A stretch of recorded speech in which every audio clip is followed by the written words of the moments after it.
একটা গরুর দাম 1.5 কোটি টাকা।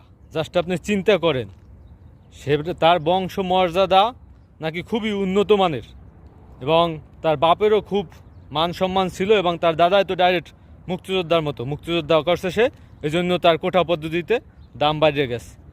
তো আমার কথা হইলো, এই যে বংশ মর্যাদা সম্পন্ন যদি হয়, তার বংশ মর্যাদা এটা প্রকাশ করা হোক।